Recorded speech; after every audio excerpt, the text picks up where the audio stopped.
Tulichokuja kukagua hapa, cha kwanza ni kuhusu ukubwa wa eneo kwa mujibu wa taratibu na sheria za TASAC, na tumeona kwamba Kilimanjaro ICD ina eneo kubwa la kupaki magari, kuweza kuweka makontena, ina eneo la loose cargo pamoja na maeneo mengine, na very soon itakuwa connected pia kwenye mnyororo wa thamani wa reli ambayo tumeiona pale nje. Lakini jambo la pili, hii zege tunayoiona hapa, kipimo cha kwanza kwamba hapa chini pamejengwa kwa ubora ni pale ambapo hizi mashine zinanyanyua makontena, zinapeleka karibu makontena 5 juu. Hii ni kumaanisha kwamba hapa chini kimewekwa kitu ambacho ni cha kudumu na ni kizuri. Nimeambiwa thamani ya hapa chini tu, ukiachana vitu vingine vyote, ni zaidi ya bilioni 15. Maana yake ni kwamba kitu kilichowekwa hapa, unaiona commitment, unaona seriousness ya uwekezaji ambao ndio tunautaka katika taifa letu. Nikiwa napita hii barabara ya hapa nje, mara nyingi wanakuta kuna maroli mengi. Nampigia SACP Mlilo, na wapigia watu wa Busalama barabarani kwamba kwa nini barabara hizi zifungwe. Sasa tukiiga mfano huu wa kuwa na bandari kavu yenye vifaa, yenye maeneo ya kuweza kuegesha magari wakati akishughulikia taratibu zingine za kutoka ama kuingia, huu ndio uwekezaji tunaoutaka na ndio uwekezaji tunaopenda watu wengi waweze kuiga. Bandari yetu ya Dar es Salaam kwa nini leo inapata mizigo mingi? Moja ni usalama wa taifa la Tanzania.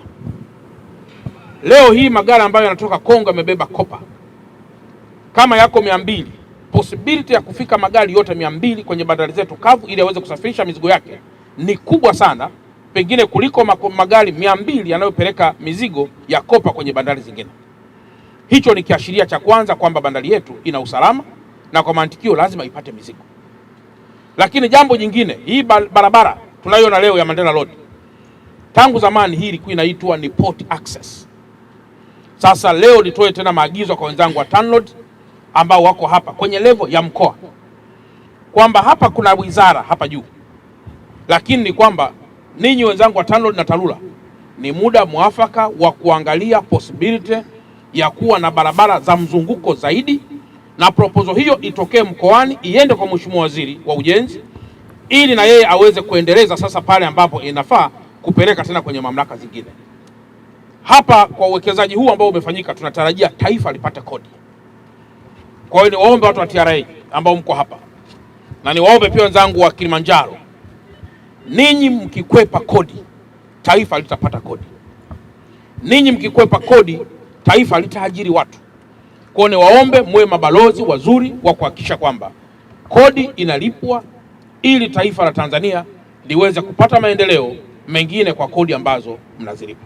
Kwa kuwa port director yuko hapa, ndugu yangu Galus, ninafahamu kwamba hapa kwenye hizi bandari kavu huwa kuna mizigo ya transit na kuna mizigo ya loko, na ninafahamu sana wawekezaji wengi huwa wanatamani sana kupata mizigo ya loko pengine kuliko mizigo ya transit.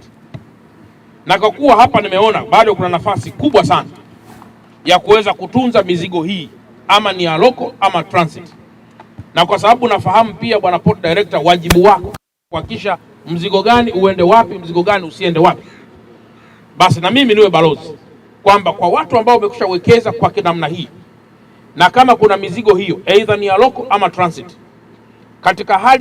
katika hali na nia njema wapewe mizigo hiyo ili waweze kutunza mizigo na kuto kuleta bugdha ya mafoleni barabarani.